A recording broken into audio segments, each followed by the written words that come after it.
Hey guys, how's it going? Welcome back. Alright, today's video, finally, I've gotten a chance to do this. So, you remember this rear view camera system? Alright, so anyhow, and if you don't, check out the original video where we do some daytime testing, nighttime testing, see what it's like. It does 4K, even drops to 2K and 1080p. Awesome. Anyway, so you've got front and rear cameras on this thing. So your front one's obviously built right into the rear view, and your rear one goes on the back of your car, right? Well, there's a lot to this thing that's quite cool, actually. It actually replaces your entire rear view mirror. Though you can't remove your rear view mirror from the car, it has to strap onto it. You're not getting used to it anymore. This is your rear view. So what you see in the screen right now is actually the rear view itself. Now you can switch between cameras by just simply swiping, touch and swipe very carefully, well gently anyways, and then you get the front and the rear camera at the same time, and 170 degree view on the front or the rear camera, and you'll get the same view widths even running it in split screen mode, which is also very awesome. It's kind of a little weird driving though when you're running both at the same time, right? But hey, either way, no matter which way you do it, you're recording footage, and that's awesome.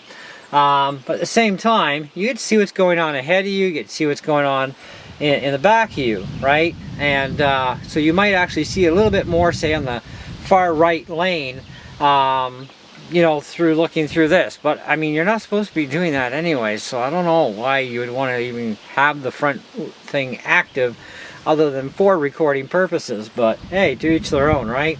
But we can simply just, again, swipe, and now we have the full front view. Now, as I change this angle, of course, it's definitely going to change the angle of which things are sitting. So you do have to set up the rear view mirror as if it was, you know, your best view for the front, square everything up properly, right? Now, your front camera is going to be affected, of course, by what you do here.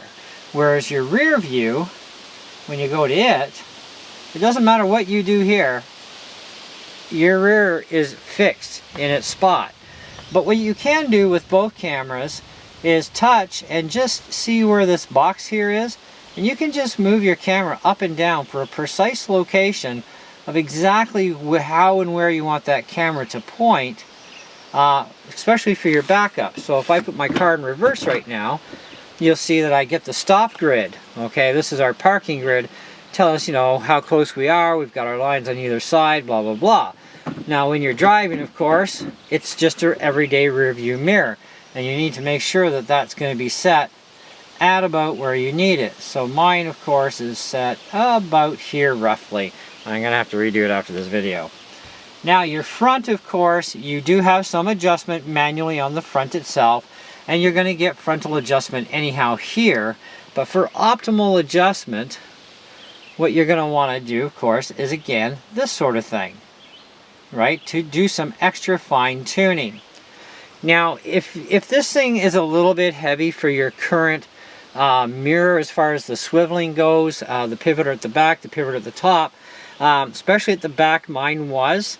It wasn't as stiff as my top mount is, so I actually threw blue Loctite in there, and that keeps it extremely stiff. It doesn't lock it solid, but it's extremely stiff, so that there's no way anything's going to fall out on me other than however I move it here on the top side. Okay, and I'm actually going to be redoing the top side a bit more. I'm going to put some in there as well because I'd like to have that a little bit more stiffer. But anyway, so getting back to here, now we do have GPS, which tells us our GPS is on. Our GPS is actually over here at the far end of the windshield. This tracks your current latitude, longitude, so if you get into an accident, especially if you're in the boonsticks, you could call for help as long as you got cell phone service. Tell them your latitude, longitude, and emergency services can get out to you without any difficulty. You just have to play back your recording in order to get the latitude and longitude. Okay, because that does not show up on screen while recording. It's only for playback.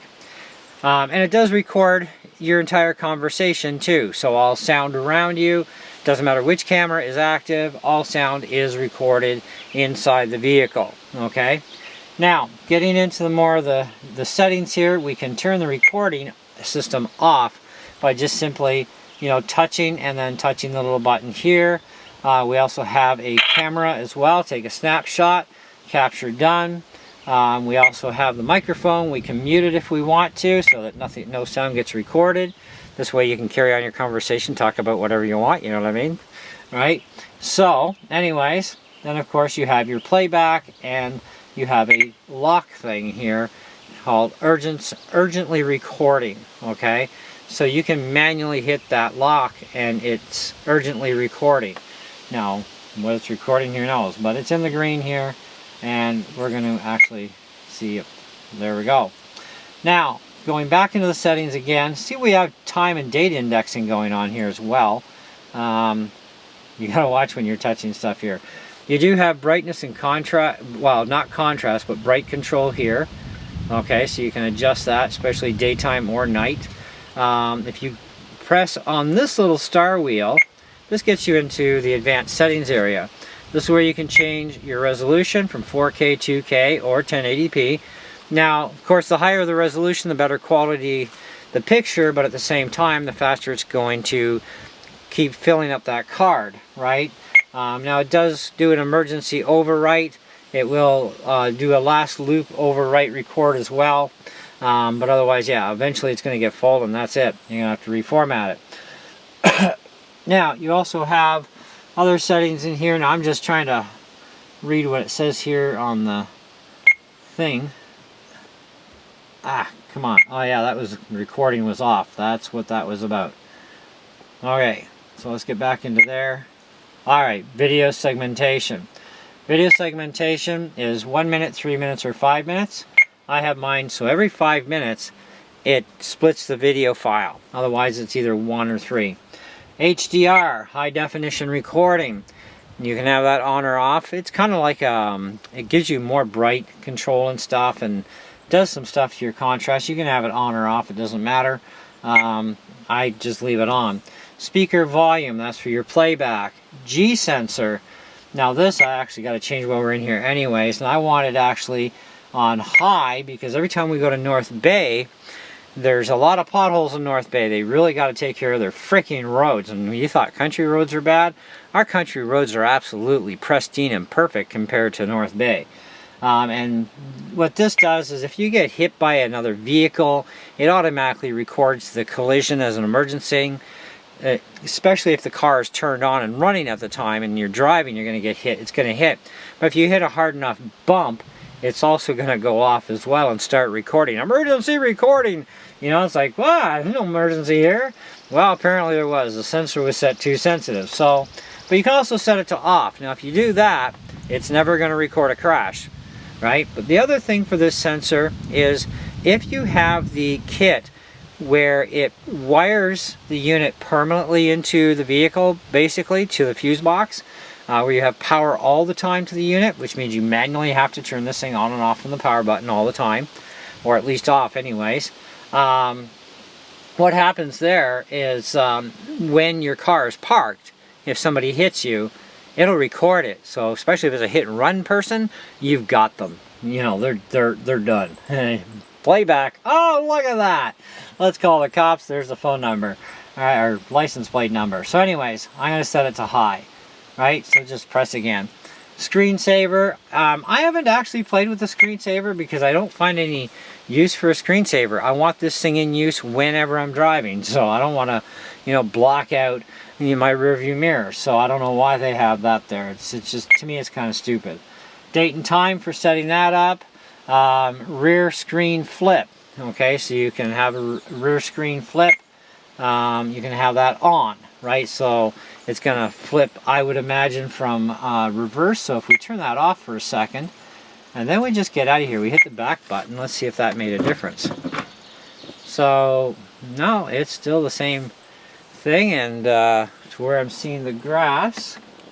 Yeah, grass is on my right side there, so yeah, that would be where it should be.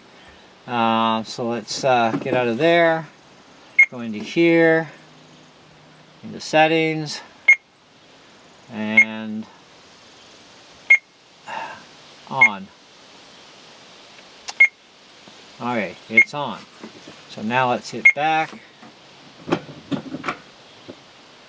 Oh, ain't that neat. I'm just trying to... Yeah, that would be correct.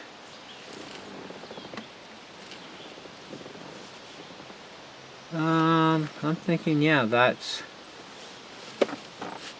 Just looking at the terrain behind me. Yeah, that's actually correct there. So, didn't notice that before. So if we turned it off, yeah, that'll mess you up trying to get out of the driveway. Yeah, I can see that. So that's interesting to know. So rear screen flip, we want that on.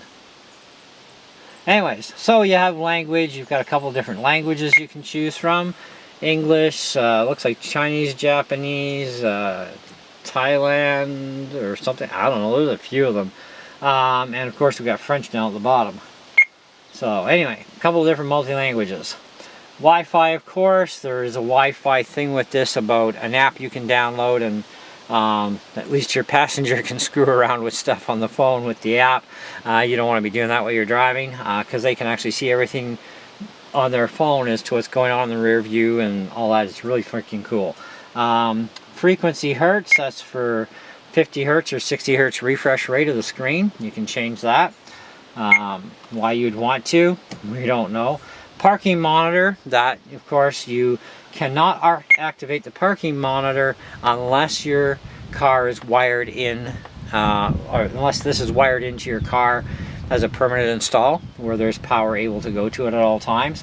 Then it can monitor, otherwise it's disabled. Okay, formatting, so we just format the card. Now you can go up to, I think it's either a 256 or a 512. I bought a 128 for it. I'm kind of a cheap guy, and I'm not overly concerned with recording while I'm driving. I mean, most of the time we just turn off the recording feature, and if we get hit, at least it's going to do the emergency record, which is more important. Screen brightness, of course, manual or automatic. I have mine set for manual because I want to be able to choose that myself. Okay. Default settings, of course, you can put everything to factory defaults, which we're not touching that button because I don't want to go and reprogram everything all over again. So anyways, that's our settings, and that's how everything works on this thing. It's a really cool unit, and for 150 bucks Canadian, I believe that's what it was. You just go check the link below for the original demo of this, and it'll be there. Or actually, I'll probably put the link in. Yeah, I'll just put the link in this video to purchase it, and you can still go check that video out anyways. Just type in the same model camera, you'll get a couple of videos on this one. But yeah, that's the main unit there. Installing this thing, it's really easy to do. They don't give you the install tool for this one, but you don't really need the tool. I mean, a lot of this you can do with just your fingers, but you know, you should probably maybe pick up a cheap spudger tool, or if you already have one kicking around, you can do it. I ended up getting two of these units from the company. One was just like a cheaper $50 unit. It actually came with the tool. And we are going to go through that one as well in another video at another date. But either way, it is a fantastic unit. It is definitely worth every single penny. We have not had any issues whatsoever. You know, so it's definitely a very good quality unit for the money. I think anybody would be happy with it. It's not that hard to set stuff up, you know, and I like the fact that, you know, I can just, you know, kind of like just move things around right where I need them. So if I want to go to my front camera, I can just touch and swipe here and swipe again.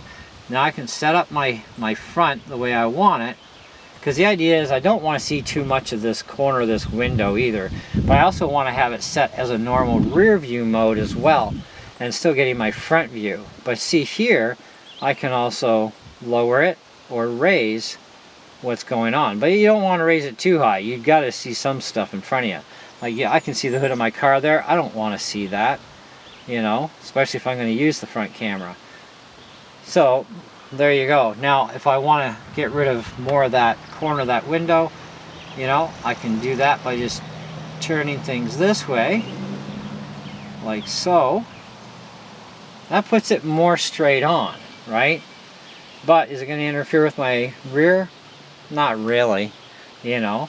But if I want to, I can just, you know, adjust it around this way a little bit. Like I said, whatever when you're in the rear view, you can move this all you want. It doesn't affect what's going on because that camera in the back is fixed position. It's only going to go up and down through the camera mount. Now you can also change the angle of that camera too ahead of time to get the most travel capability out of your electronic adjustment too, which I have plenty front and rear, so not worried at all about that.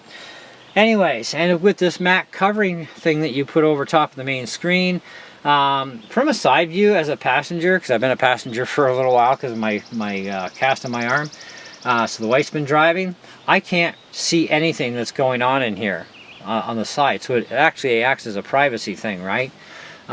Which is kind of interesting. But also when the car is off, you don't see anything of your back window either. It kind of blanks that out, because to pull this off, it kind of does have like that mirror effect. And what happens with that is it can be a little bit annoying, I guess. But you wouldn't see that, of course, when the car is on and the thing is got its display lit. But it could present a problem if you have a clear back window where mine's tinted black. That may reflect back at you, and that could be disruptive. So the idea of this matte covering is not just to protect the screen, but also to prevent that kind of a reflection problem to happen, which kind of makes me wonder why they didn't just take the glass and make the glass matte to begin with. You know, then you wouldn't need this plastic covering. But I don't know, it's whatever, right? Just the way they do things, I guess. So anyways, that's what I got for you guys. So hopefully you enjoyed the video, got a lot out of it, and now you know about how to adjust all the settings on this thing. And so thanks for watching, and we'll catch you on the next one. Ciao.